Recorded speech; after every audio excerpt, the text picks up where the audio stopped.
7, 6, 5, 4, 3, 2, 1, 0.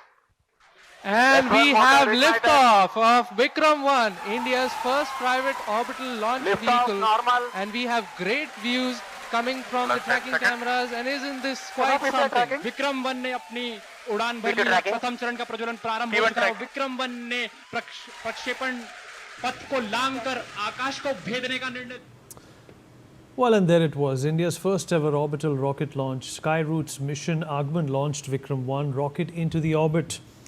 The team at Skyroot was elated as Vikram-1 crossed Earth's atmosphere. The 7-story rocket lifted off ISRO's first launch pad at Sriharikota and 15 minutes later placed its payloads in an orbit roughly 450 kilometers from Earth. I want you to look at this image carefully. This is the hardship India had to face before the first launch. Abdul Kalam's biography states that all scientists present had to work 15 hours straight. These images of NASA made rocket parts brought to the launch pad on a bicycle and bullock cart defined the hardship in which India's first rocket launch happened. From a humble start in 1962, we are now here. A company formed less than a decade ago full of young scientists have built a rocket that has been launched into space. Every single Indian must be proud of this. It is also a slap in the face for New York Times, whose racist cartoon showing a man knocking on the door of the elite club wanted India's space mission to fail. This was that cartoon released after India's Mars mission. Think of Vikram-1 as a rocket built specifically for the new age of small satellites. Instead of carrying one massive satellite, it is designed to launch smaller satellites quickly and accurately into space. One of its biggest advantages is that much of the rocket is made from carbon composite material instead of heavy metal. Carbon composites are extremely strong but much lighter. A lighter rocket needs less fuel and can carry more payload into space while also handling the intense heat and pressure during launch. Vikram-1 also uses 3D printed rocket engines. Instead of making dozens of separate metal parts and assembling them, engineers can print complex engine components as a single piece. This makes the engines lighter, faster to build and easier to manufacture. Skyroot has developed its own liquid fuel engine called the Raman engine using this technology. The rocket has 4 stages. The first 3 stages use solid fuel to provide the powerful thrust needed to lift the rocket off the ground and into space. The 4th and final stage uses the Raman liquid engine, which can be restarted if needed. This gives engineers much better control and allows satellites to be placed very precisely into their required orbit. Demand for launching small satellites is growing rapidly around the world. These satellites are used for weather forecasting, communication, internet services, Earth observation, and scientific research. Vikram-1 aims to give customers a dedicated launch instead of making them wait for space on larger rockets, allowing satellites to reach space faster and on their own schedule. With Vikram-1, India takes another major step into an exclusive club of nations with indigenous private orbital launch capability. Until now, only a handful of countries, including the United States, China, Japan, Europe and Russia, have hosted private companies capable of developing and launching orbital rockets. A successful Vikram-1 mission would establish Skyroot Aerospace as one of the few private companies globally to independently place satellites into orbit, marking a significant milestone for India's rapidly expanding commercial space sector. The opportunity is substantial. The global commercial space launch market is currently valued at around $10 billion and is expected to grow rapidly over the next decade as thousands of small satellites are launched for communications, Earth observation, navigation and scientific research. The broader global space economy is already worth more than 600 billion US dollars, with commercial launch services forming a key part of that ecosystem. The industry's biggest success story is SpaceX, which has transformed the global launch market with reusable rockets and is estimated to be valued at around $400 billion, making it the world's most valuable private space company. Blue Origin, backed by Jeff Bezos, is valued at roughly $15 to $25 billion based on recent market estimates and continues to invest heavily in launch vehicles and space infrastructure. Their success demonstrates the enormous commercial potential of private launch companies. For Skyroot, a successful Vikram-1 launch could be a defining moment. It would validate the company's technology, improve customer confidence, attract new domestic and international satellite launch contracts, strengthen its ability to raise fresh capital from investors, and position it as a serious competitor in the fast-growing small satellite launch market.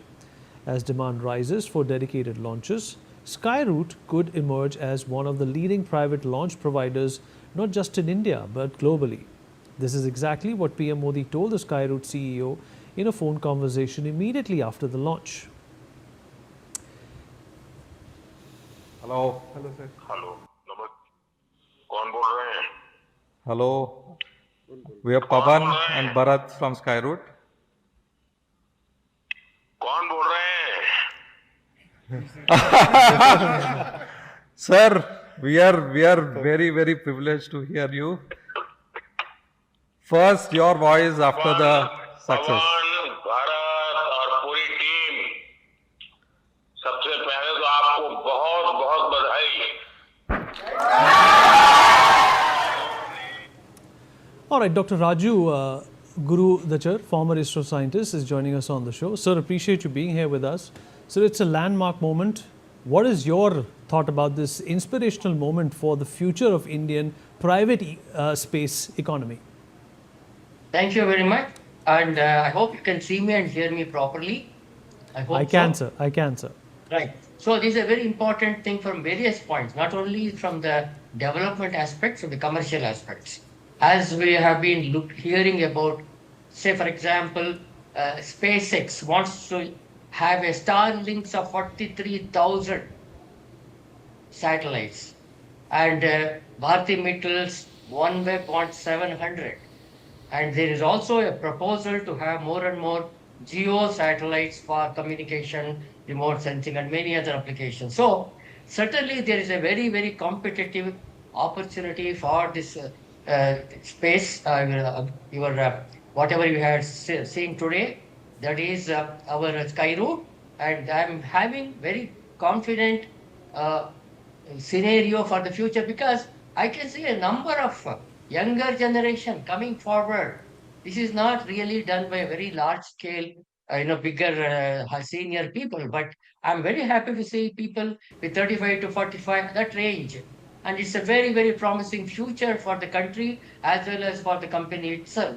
And there is a very fertile opportunity for future space-faring nations, not only for India, for other nations. They will certainly come forward and ask for launch from this group of people also, apart from the ISRO community. So I am very happy, and particularly from the standpoint of your technical competence. See, they have used 3D printing. They have developed satellites and launch vehicle parts using 3D printed parts. And that's a very fast and reliable and accurate technique to assemble and integrate and launch at a small time. It's also one of the very forthcoming opportunities for future missions, including there are people looking for manufacturing some of the rocket parts even from the moon's surface. It may be very far-reaching, far-sighted ambition, but I'm sure it is possible, because what I have heard and read from various literature is that they want to use resources available from the moon's surface. So you are avoiding the cost and the efforts for taking material from here, from the ground, from the earth. And that's another one part of the resources. Secondly, if you can manufacture it using this technology of 3D printing from the what we have heard from the today's efforts, it's a wonderful opportunity for the youngsters. In the next 5 to 10 years, we'll be competing with anybody in the world. Thank you. Right, and so, how do you think India is poised now to take on, some of the bigger names like SpaceX and Blue Origin and the enormity that they have lent to this ecosystem? See, we are already in the business. I think you have maybe noticed that ISRO has launched, the ISRO point of view I'm talking, We have launched in large number of multiple launches. We have done already for the SpaceX, for the Starlinks. We have launched for the OneWeb. Already we are in the business. We are already in the business from the country's point of view, and this is another feather in our cap, that is getting the private sector to take a lead and join hands with the other ISRO community itself. So I am seeing that there is a very big. Already we are doing what you are telling now. We have launched 108 satellites at one time using PSLV, multiple launches, and I'm sure this.